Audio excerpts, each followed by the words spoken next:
topics and opinions expressed in the following show are solely those of the hosts and their guests and not those of W4CY Radio, its employees, or affiliates. We make no recommendations or endorsements for radio show programs, services, or products mentioned on air or on our web. No liability, explicit or implied, shall be extended to W4CY Radio or its employees or affiliates. Any questions or comments should be directed to those show hosts. Thank you for choosing W4CY Radio. Welcome to the Ask the Expert show on W4CY Radio and Talk4 TV, where we bring you educational information from top local experts in the fields of legal, health, financial, and home improvement. Now sit back and listen to experts in family law, association law, hearing loss, business brokers, home care, along with many other topics. Now here are your hosts, Steve-O and Sophia. Good afternoon, Chicago and Illinois. Welcome to another Ask the Expert show, where we bring you the finest, the best of the best experts in the state of Illinois. We have got a great show today. You know, when you listen to our show, we do legal, we do health, we do financial, and we do home improvement. Today, we're going to be combining legal and financial. And though both topics are sore subjects, we're going to enlighten those subjects because we are going to give you a way to do bankruptcy law, the different chapters, and when it comes to taxes and owing taxes and dealing with the IRS, we have a much better way than you dealing with them. So let me welcome our expert, Kevin Benjamin. Good afternoon, Kevin. Good afternoon. Thanks for having me. Buddy, let me tell you something. Kevin is one of the top attorneys in the state of Illinois. And because he handles tax relief, he can actually, if you've got a problem and you just happen to catch our show and you're in another state, he can also help you too. Kevin, since we're going through the whole state now of Illinois, we have a lot of new viewers and listeners. Tell people about your firm. Okay, well, I'm Kevin Benjamin. I formed Benjamin Legal Services. I've been doing this since 1989, 1990, helping people get out of debt. We started doing, back in the day, we started doing consolidation. We started doing bankruptcies. There's different chapters of bankruptcies that we'll talk about in a minute.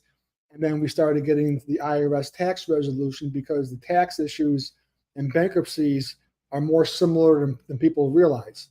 So the law firm is basically debt relief. We do foreclosure defense, a lot of bankruptcy, restructuring, tax resolution, stuff like that. There are different kinds of bankruptcy. Sometimes you're doing a quote unquote bankruptcy where you're getting out of debt.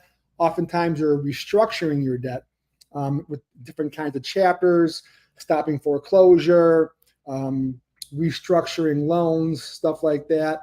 And then obviously when people had a lot of debt, oftentimes it was tax related, IRS or state.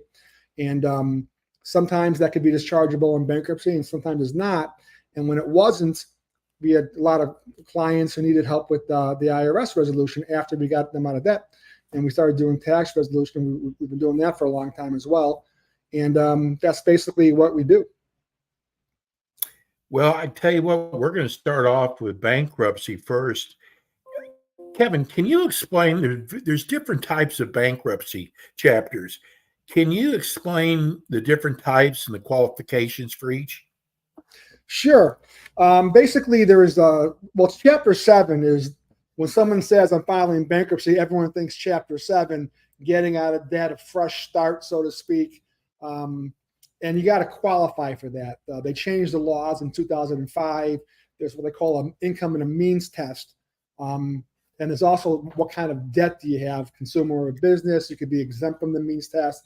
Otherwise, there's an income depending on your state and county, which the income level is based upon your family size, and those increase every year or they change every year as well. Then if you're over the income, there are sometimes ways to get you under, you qualified, because there's always exceptions or exemptions or deductions you could take from the means test. So that's why you got to have a professional qualify you for that. Then you can only do it every 8 years, get a discharge every 8 years. So it's like a mulligan. If you're a golf player, you could actually, know what a mulligan is. You take your mulligan. It used to be 6 years, but now it's every 8 years, and you get out of debt. Chapter 9 is for governments when they're restructuring. Chapter 12 is for farmers when they're restructuring. Chapter 15 is like cross borders. It's very rare. Chapter 11 is like a corporation restructuring their debt. They're making payments, but they're just maybe canceling contracts, restructuring their debt, consolidating basically. A Chapter 11 can be done by an individual, but that's more of a complicated person. So most people, they have a Chapter 13 for that, which is like a corporate Chapter 11, but for a consumer, an individual, and it's simpler, more streamlined, less expensive, less complicated. Think of it like a court-ordered bill consolidation. We get your creditors off your back. You keep all your assets. 60 months max of what you can pay. Some debts you pay in full. Some debts you may pay in full or pennies on the dollar, depending on the type of debt. There's secured, unsecured, priority debt. That's what you got to have the lawyer for. There's your liquidation analysis about what you have to pay back. The means test on Chapter 13 may dictate what they think you got to pay back. So there's ways to massage those things. That's why you need a professional to go over that. But basically, a 7 is a straight bankruptcy. 13 is a consolidation. You keep all your assets. Stops foreclosure. Stops car from being repossessed. If it is repossessed, you get the car back. You could cram down sometimes a mortgage, especially if it's a non-residential. You can cram it down. If it's a residence, there's exceptions to what they call the anti-modification provision. So we got to look at that. Cars could be restructured. Other debts could be restructured. So, and basically you categorize your debts. For example, I had a phone call this morning, persons in foreclosures. We're talking Chapter 13, a lot of equity in the house behind. The bank won't take the payment. They'll take the payment, but they want all the arrears at once. So we could do a 15, make the current mortgage payment, make the bank take the arrears over 5 years, with no questions asked, as long as we qualify and we could show we could afford it. Then she had $7,000 in tax debt. I told her she doesn't need to have me resolve that for her. That's included in 13. So it's basically a free resolution. Couple credit cards. Then she had 2 cars that were old, high interest rates, underwater. They could be crammed down and restructured because they're more than 910 days old. There's a 910-day rule.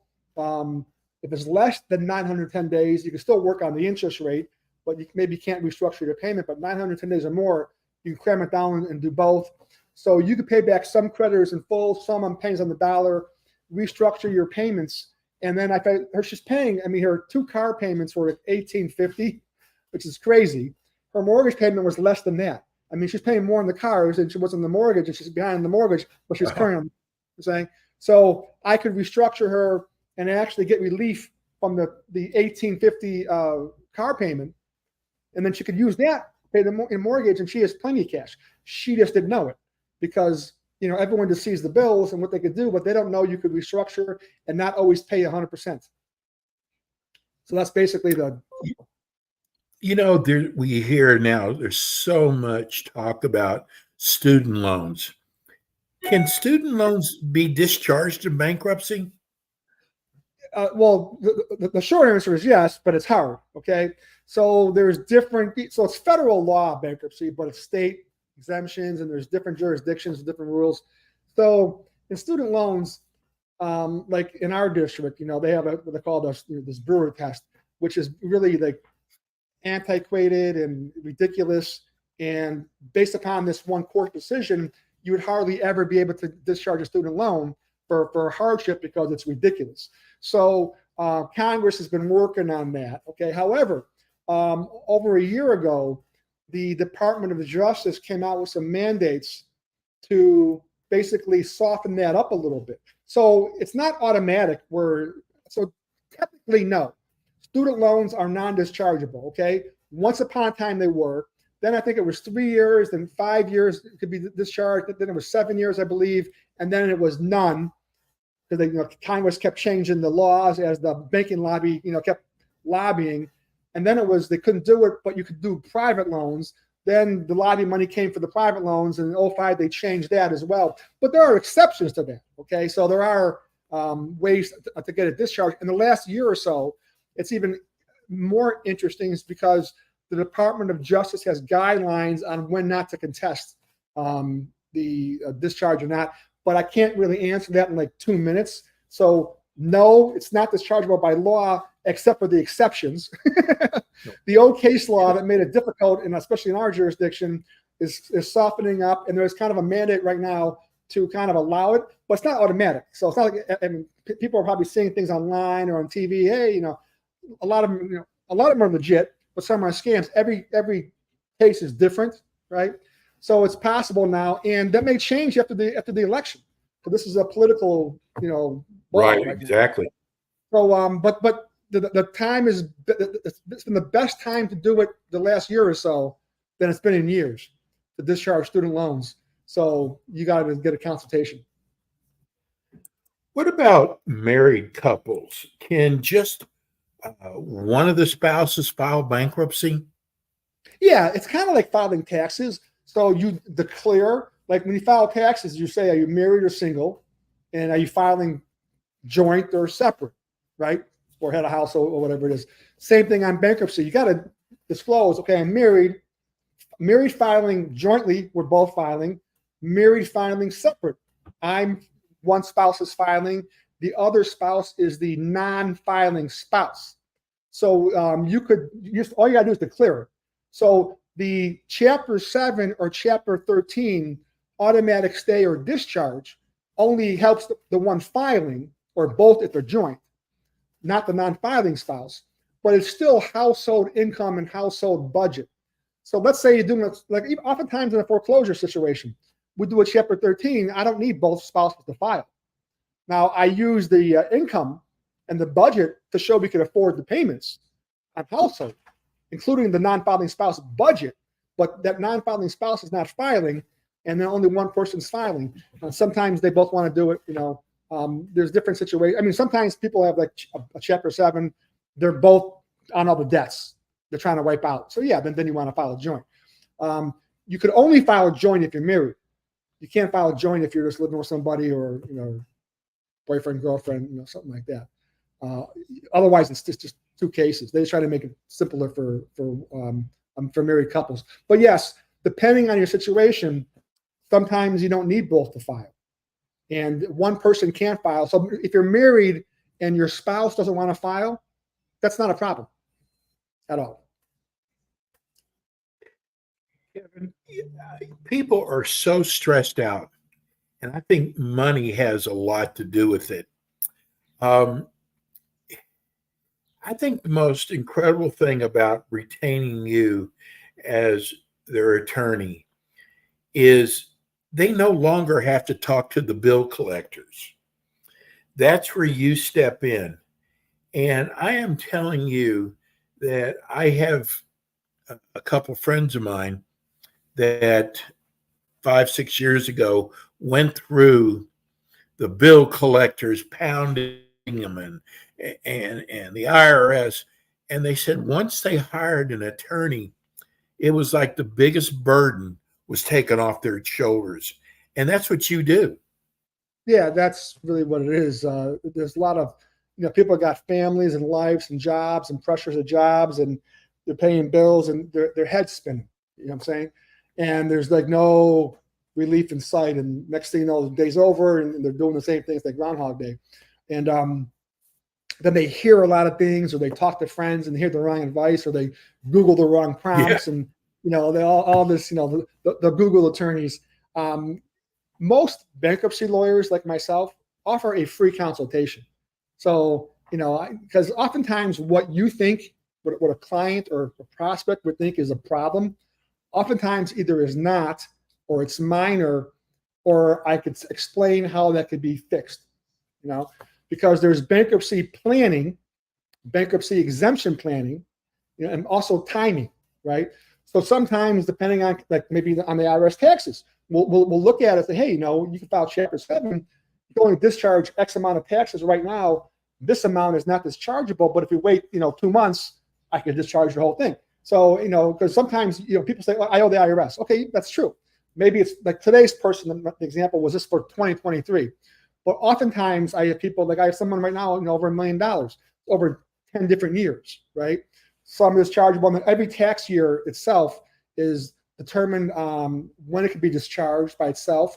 Or if you're not doing bankruptcy and doing a tax resolution, it's called the CSED, the collection expiration date, right? Collection statute expiration date of when they could collect. So to you or a person, I owe X dollars. To a professional, you owe X dollars, but we got to break it down to what year and what is the CSED on each year and what's the possible discharge on each year, so we could help the client make an informed decision. So that's just one example of why you also, there could be other reasons to file. Maybe like people call, they need a Chapter 7 again. They did one in the past. They, in their head, they say it's been over 8 years. Well, let me look. So then I could, in 5 seconds, I could look, get on the federal site, log in, and I could tell them exactly, something, you got to wait a month. It's, okay, I didn't know, so I could tell them the exact date. But then I can still get the creditors off their backs. Most of the work is done before you file the case anyway, and you start going.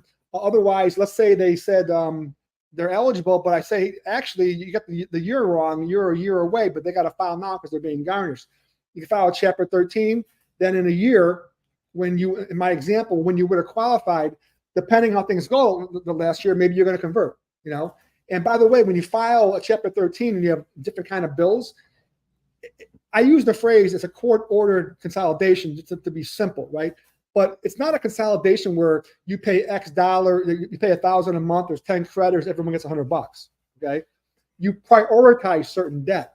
So oftentimes, like, if they had to file 13 for 5 years, but I'm thinking maybe in a year or so they qualify for a 7, the payments made on that 13 are maybe going to priority tax debt that would not be dischargeable anyway, or something else. So the other creditors aren't really getting anything. So there's ways to do a plan. There's ways to do planning on when you're going to file. The exemptions, you got to talk to with an attorney because it's federal law, but state exemptions. It's not just filling out a form like everyone sometimes thinks. You got to know what to put on the form and what statute to put on and how to do things. We've gotten 4 text messages. One of them is from Addison, Illinois. I don't know if you know where that is. Great show, found it by accident. Do you do Zoom? Yeah. And so what is your phone number? Okay, phone number is 312-853-3100, 312-853-3100, or just go to benjaminlaw.com, and there'll be a different phone number on there on the website, the tracking number, but it's the same thing. So there's ways to get me through our website. You can fill out a form, and I could call you, or you could schedule an appointment through the website, or it has the information of our phone number on there as well. But 312-853-3100. We're based in the West Loop in Chicago. Most people, since the pandemic, don't come in, and I don't need anybody to come in. Sometimes there are some people that I want to see you. Okay, you can see me on Zoom, but you can see me in the office too. It's appointment only, but I'm in the West Loop. Can't just walk in because I'm scheduling my time and I have Zoom court and I have other meetings going on, stuff like that. But yes, I do Zoom all the time, and it's really convenient. And we even do Zoom courts. I'm just saying. So the federal court especially in our jurisdiction, there are sometimes they want to see you in person, more contested matters or higher end cases. But basically now it's so nice where the federal court was always actually nice, a lot nicer than the state court to go to. It's really nice the way they do it and the way they file, and the courthouse itself is convenient, and they had a very nice lobby for the lawyer, but not having to go is great too, because you could be on the Zoom waiting for your case to be called and get some work done and you just pop on, because most of the court calls are just motions or statuses or stuff like that. But yeah, there's contested matters. But yeah, we do Zoom all the time, and that's the best way to do it. Also, document upload. Like we have an online file system. So if you were a client, you would have a portal. You would get a link to our portal, and you create your own login and password, so we could do secure communication, document upload, calendar events, stuff like that. And that's all online and all in the cloud. So there's, then I'll give you my direct line. You can text also, secure messages. So there's really no reason to see me. Even the online questionnaire, I give you a link. It's in the cloud. You fill out your questionnaire. I can download it. Documents, I'll give you a list of what I need. You scan them, PDF them, upload them to me, or, some people just mail them, and I'll do it for you. Some people can't scan. Yeah, there's really no reason that you got to come in at all. Here's Bill in Champaign, Illinois. He wants to know about federal income taxes. Can those be discharged in bankruptcy? Sometimes, yes. So the general rule is, so like in a Chapter 7 bankruptcy, the straight bankruptcy, certain debts aren't discharged. Like they'll say federal taxes, debts incurred by fraud, child support. There's always exceptions. So the general rule is no, unless there's an exception. There's like a 5 to 7 point test of whether the taxes could be dischargeable. Basically, I would go over that with the person, and they may have just jumped on, which we're talking about that about 20 minutes ago. You may owe the IRS, and maybe in your case you owe it for 1 year, but oftentimes you have Kevin, I owe X dollars, but it's broken down to different years. So we analyze your taxes to see if each year could be discharged, and if not, when. That's part of the bankruptcy timing and filing and stuff like that. So generally speaking, no, but yes, they can be, and it depends. So the consultation will be free. There's some, sometimes someone could call, and I could just tell them real quickly on the phone if it could be or not. Often, other times, I may need some documents, or I could pull the IRS transcript or something like that, and I could figure it out for you. No problem. We've got actually several people. Great show. What about foreclosures? Can bankruptcy stop foreclosures? Absolutely. As a matter of fact, the main use of Chapter 13 is people in foreclosure stopping foreclosure. That's Congress. They encourage Chapter 13s. They want you to keep your house if you can, meaning, and if you're real. They changed Law 105 to get rid of the abusers who they keep filing and they're not paying and they just file again. There's delaying the bank in bad faith. But otherwise, with the bank, like the person who called today is a perfect example this morning. The bank won't take they can make the mortgage payment, but the bank won't take it unless they pay them all the back stuff as well. And people don't have 10, 20, 50, 80, whatever it is, thousand. They can make the mortgage payment. The situation it's resolved itself, but the bank won't take it, and they try to tell you maybe they give you a month or two, maybe, and they want to take your house. So no, I push a button and it stops. Before I push the button, there's some work to do. What I'm saying? But I can do it in a day if I had to. So you got to file before it's sold. Now, if it's not being sold, you still got to file now. But I'm saying don't wait till it's being sold. But if it's sold first, I can't help. But if it's just started or not started yet, or even if you're in foreclosure and you get a sale of the property scheduled, I can still stop it. Okay. So what it is, you file a restructuring plan. Okay, a plan of reorganization for an individual. And in this kind of example, we would file what's called the cure and maintain plan, which is really more like a maintain and cure. Cure and maintain plan, more like a maintain and cure. So you start making your current mortgage payment a month later after I file the case, and the bank will take it because it's a federal law, right? And then you pay the arrears over 60 months, less if you want to, but 60 months max. So you make the current payment plus 1/60th of the arrearage, and the bank can't do anything as long as you're paying the correct amount and you can afford it. You can't have a budget that shows I have $1 for food or that kind of stuff. I'm saying, but basically you're saying, yeah, I can afford it. And even if you could afford to pay it sooner, you don't have to. Of course, the bank never tells you that either, right? So they say they want the money right now. So I push the button. A federal order is entered. It's called the automatic stay. They can't. All court proceedings are stayed, stopped, frozen. Right. The foreclosure state court loses jurisdiction. You're now in federal jurisdiction. Okay. In order to foreclose, they need permission from the federal courts, but they can't just get that. They got to file a motion notifying me, and they got to have a basis. And the basis cannot be, I want the money. You know what I'm saying? So as long as we're paying the correct amount of the arrears and the current mortgage payment, and we have a budget and we're doing it over 5 years, they can't do anything about it. And they know it, by the way. Okay. So the mortgage company would simply hire one of the foreclosure creditor mill firms, and they know how it is. They may file an objection. We say it's $20,000 in arrear. I'm making the numbers up, but it's really $20,512.07. I'm saying it's got to be the exact number, otherwise they're bound by it.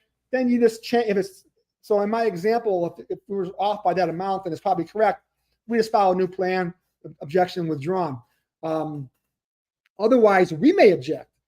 The creditors file what's called a proof of claim. They have 70 days to file a claim of what's owed. In a mortgage foreclosure situation, that creditor, the lender, has to file the claim on the penalty of perjury with an attachment of the lost transaction, basically history report from time of default. Money in, money out. Where was the money applied to? How was the arrears calculated? Are there garbage fees in there? Are there fees in there that are not part of the mortgage? Are they not properly crediting? And I'm not saying they are. I mean, sometimes they do. You file an objection, we go to court, we argue, and the judge says, here's the number. I'm saying, if it's fraudulent, then we're filing a lawsuit against the bank, and different story. But basically, to answer this person's question, yeah, you stop the foreclosure. See, we do foreclosure defense, but you got to have a defense. A lot of people are on the line, foreclosure defense, and people, it's your house, so you don't know, you're calling, okay, let's do the. So they don't know you could just pay it. Because if the problem is you fell behind because you had a reason, but now you could pay, but they won't take it, that's what 13 is for. Boom, done. No questions asked. Because otherwise, these foreclosure defense people, they're not doing anything for you. They're charging you a little monthly low fee maybe, and they're trying to stall, but you got to have a defense. And the problem is, like I have some clients I won't take, because if they want to do a defense, first of all, I'm not doing a couple bucks a month because it's litigation. Right. So you got to have a defense. I got to find you one. So you got to look at the loans. You got to have some experts examine things. You got to find something. Okay. And I'm not saying that the person. Someone may come with an issue and it's red and white. Now maybe you're litigation. I'm saying, but most people, they don't know. They just fell behind, right? And now they're hearing, I have a new servicer. The bank. That's not a defense, okay? So by itself, right? So oftentimes, like I tell someone, well, you're paying me to then go to foreclosure court, right? And we got to argue, avoid summary judgment, have a defense, litigate the matter, okay? Meanwhile, you're paying me. So now you're out of pocket, right? Then every month I'm defending, you're farther and farther behind on the mortgage arrears. So let's say it's 6 months or a year later and you're paying $2,000 a month in mortgage, you're $24,000 more in the hole plus whatever you paid me, right? And it's ridiculous if you don't have a defense and all it is I wanted to save my house and pay it, but the bank won't let me. You don't have to defend. I just filed Chapter 13, which is a lot cheaper. It's immediate. It's a federal court order. It stops it. Federal court order makes them take it. So you're not, the money you're wasting on attorney fees, you could just put to the plan and resolve it. Plus, like I was saying on the beginning of this session, oftentimes, like you have other debts that you don't know you could restructure. Like I was giving the example earlier, this person may not have been on there when this call this morning. The $1,850 on 2 car payments that I could restructure probably reduced to less than half. So that's $1,000, right. The car payments were more than the mortgage payment. So this person could save their house. They have $7,000 IRS. They could pay that, keep the cars, you know what I'm saying, and just pay everybody and just restructure your debt. But if it's only the mortgage, that's fine too. But most people have other debts as well. And sometimes the reason they fell behind on the car payment, I was paying my credit card. Well, that was stupid, right? You're making 500, 800,000, 2,000 a month, and depending on the debt on credit cards, and you're not paying your mortgage, right? Then they say, oh, I want a loan modification. Well, good luck with that. If you think the bank is going to give you a modification because you're paying, they put your credit report, or you're paying $1,000 a month on unsecured credit cards in your current, but you want me to lower the mortgage? Now, in federal court, Illinois, like in the northern Illinois at least, and in different jurisdictions, some of them have modification programs under the federal, under the court supervision, which, like I'm doing one right now for one. But we filed the case, got the court order, right? $10,000 a month mortgage, though, is pretty high. So we got to try to apply for that because they actually need some relief to make the 13 even work. But we have the foreclosure stopped, and now we're applying and have it's a little better with the, because if it's not under federal supervision, the lenders, I didn't give me this document. I didn't get. No, we changed the fax number. That's the wrong one. They're just full of crap, and I love it where they're foreclosing and they're taking a house. They're doing this. We take over, stop them like that, right? Then we always get letters, not just me, but they send letters out to the client and to us. Hey, hello, we're the friendly bank. Here's a loss mitigation plan. And if you want to apply for mitigation, just call us. Oh, it's so friendly. Because in foreclosure law in Illinois, there's a Supreme Court rule. Illinois Supreme Court, to finish the foreclosure, they got to file an affidavit saying they offered loss mitigation. So now you got your little friendly letter, we offered. So like this one I'm doing right now, they were turned down originally when they called me and we filed, but I'm at 10,000 mortgage. I'm like, you probably do need something. Otherwise, we got to, that's a big nut, I'm saying. And then we got the friendly letter. So I said, okay, let's use the court mediation program because, we have to invite the lender to partake, but I got this nice friendly letter offering us to partake, and I'm going to hold him to it. You know what I'm saying? So Yeah. we'll get, and that's why you have a lawyer. There's, we do restructuring. I don't do loss. I don't do loan mods without the court order. That's kind of. You could try it yourself, but the same crap problems the person has themselves, where the bank says they didn't get the document, blah blah, is the same crap they're going to give us. Now, there's a pre-litigation thing I sometimes do because there's regulation X, regulation Z, without getting into all these things. That's what's called a request for information, notice of error, how to set up the bank to see if they're doing something wrong, and to also set up a defense.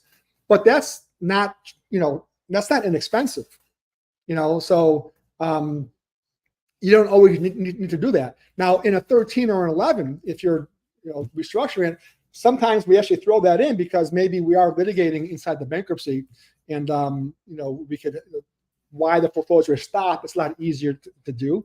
But if you're just wanting a loan modification without the court supervision, try it yourself. Otherwise, you're wasting your time because you want me to do it. I'm going to have to do the Reg X, Reg Z, notice of error, request for information. No guarantee there's a problem. Have our experts examine the payment structure. So, it's not going to be just, a couple bucks. But we could do it. But it's a lot harder. Right. You're better off with a federal protection. I want to get this question from a listener because we're going to move over to tax relief. It's really a good question. Hi, Kevin. Been listening to you for the last several months. I think I need to go into bankruptcy. Do you consult your clients if they should go into bankruptcy? What kind of bankruptcy? Or should they tough it out?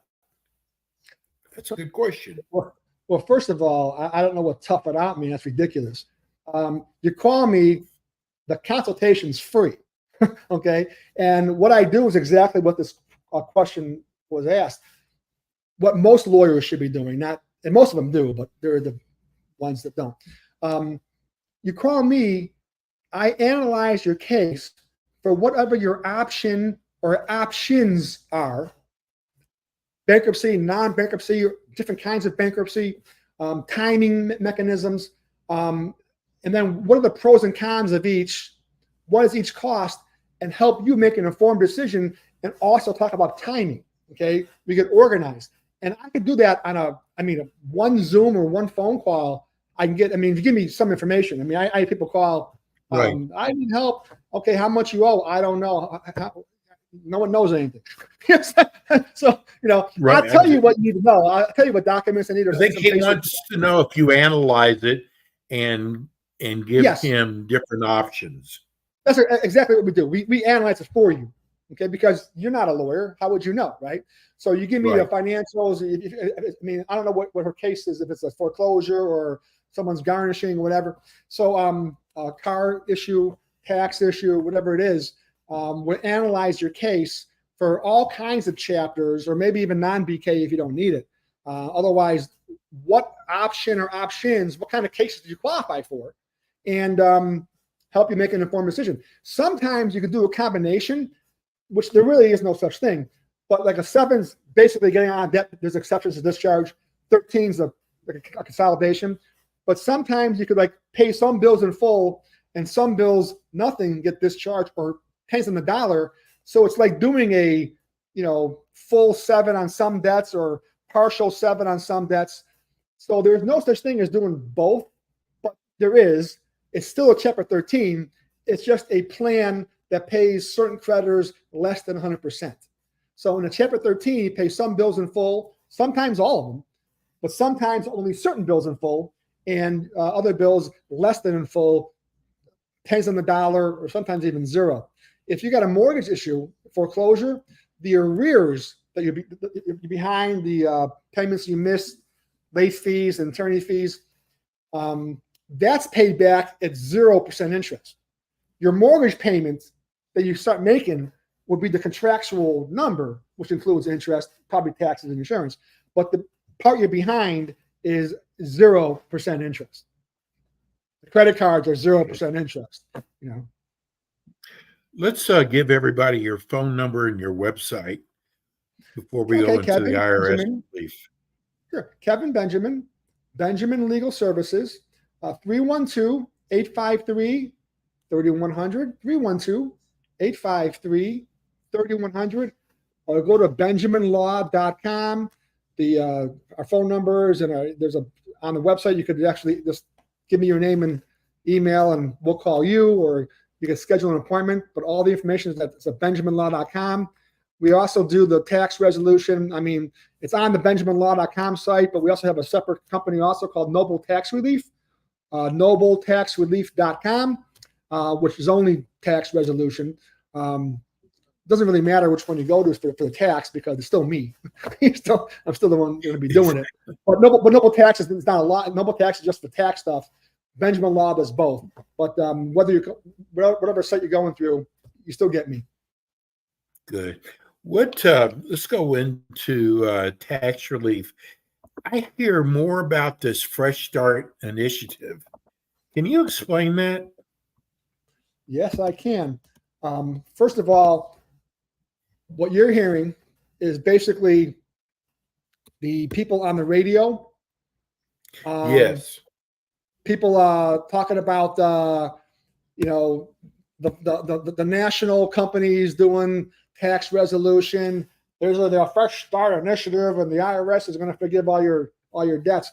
That's not going to happen. What it is actually the initiative started in 2011. That's when it started.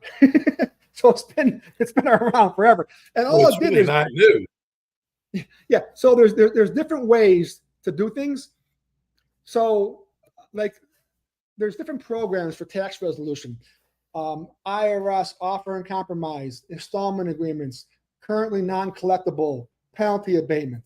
And then of those each, there's stuff like there's different kinds of offer and compromise, doubters to liability, doubters to collectability, or effective tax administration, meaning, in fairness, we should be able to do this. Installment agreement, full pay or partial pay, time lengths, right? Currently non-collectible is getting a freeze on the IRS where they're kind of back off.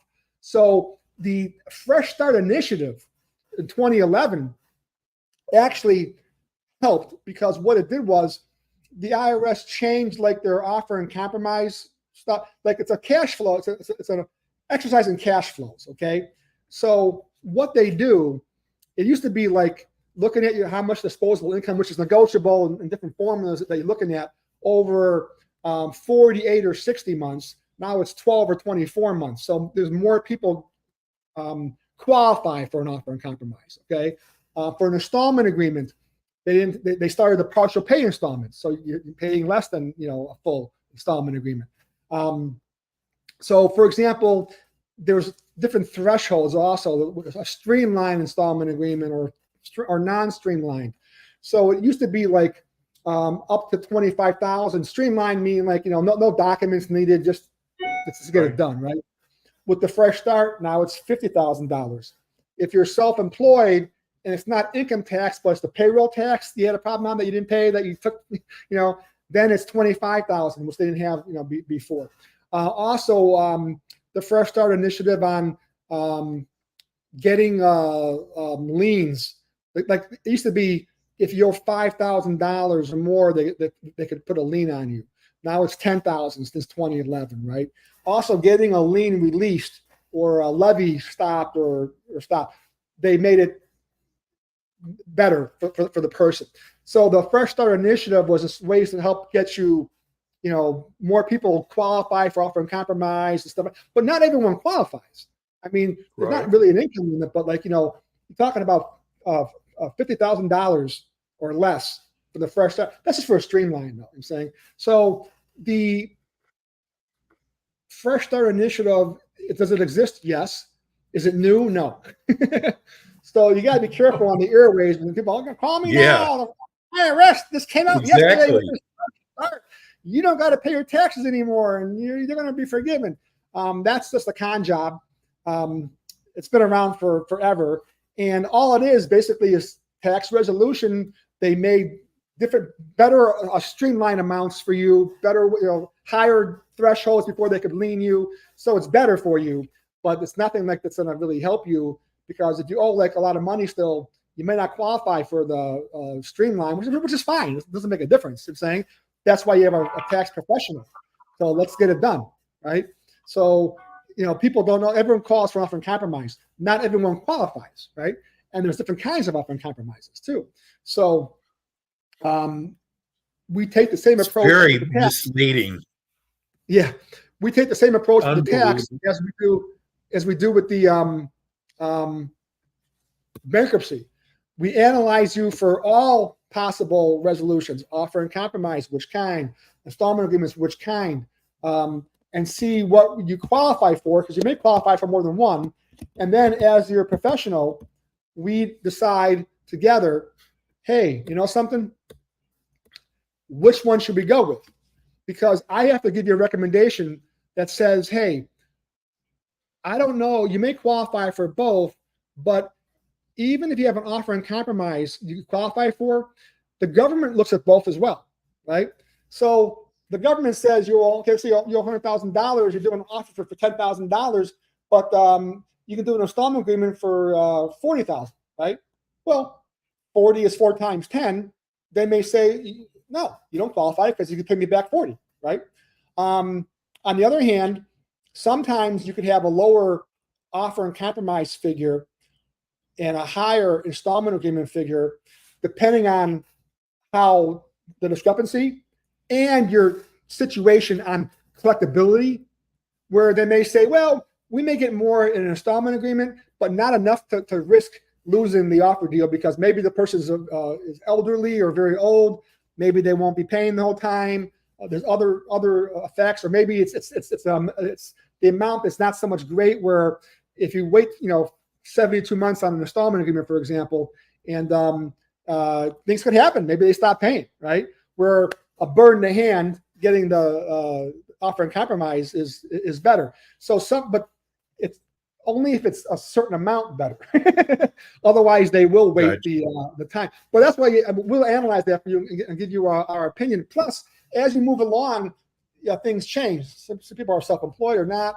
Sometimes change because we renegotiate things.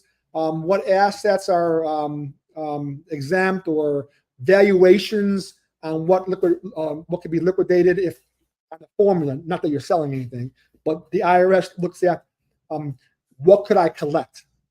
It's an exercise in cash flows. How much you're making, what are your assets, what are your expenses. Now, with that said, you can't have like, I spend, I live alone, I spend $2,000 a month on food. Then on the formula, they're not giving you that. You know what I'm saying? So there's IRS standards. So in a bankruptcy, they have IRS standards for the means test. And in tax resolution, there's IRS standards for tax resolution.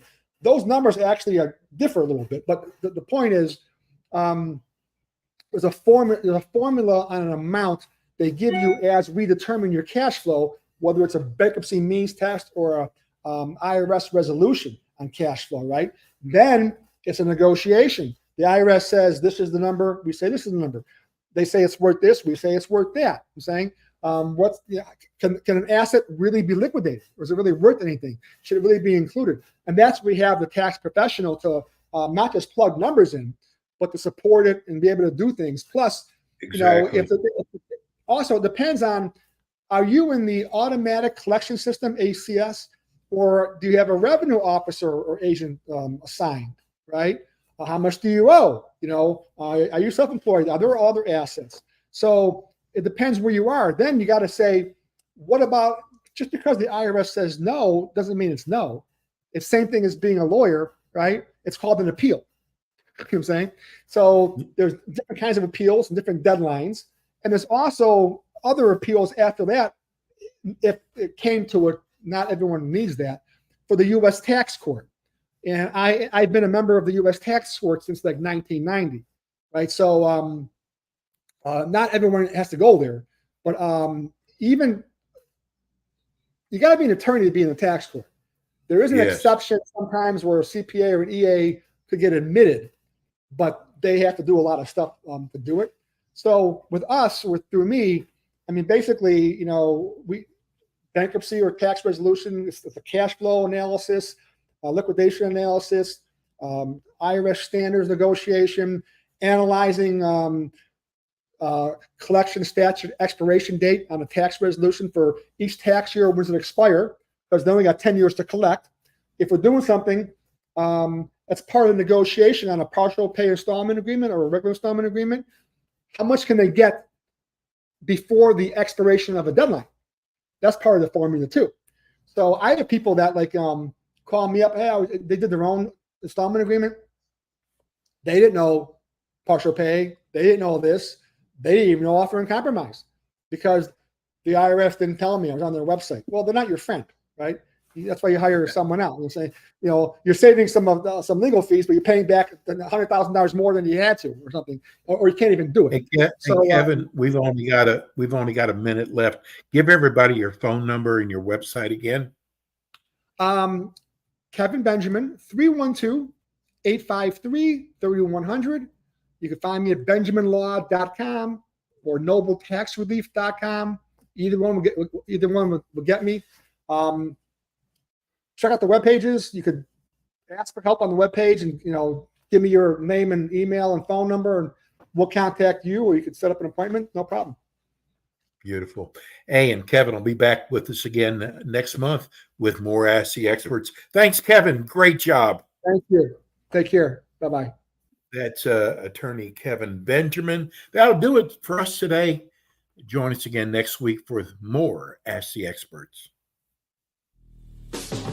Thanks for tuning in today to the Ask the Expert show on W4CY Radio and Talk4 TV. Tune in next week and every week to hear more from our experts on personal injury, insurance, air condition repairs, estate planning, Medicare, and many other topics in the areas of legal, health, financial, and home improvement.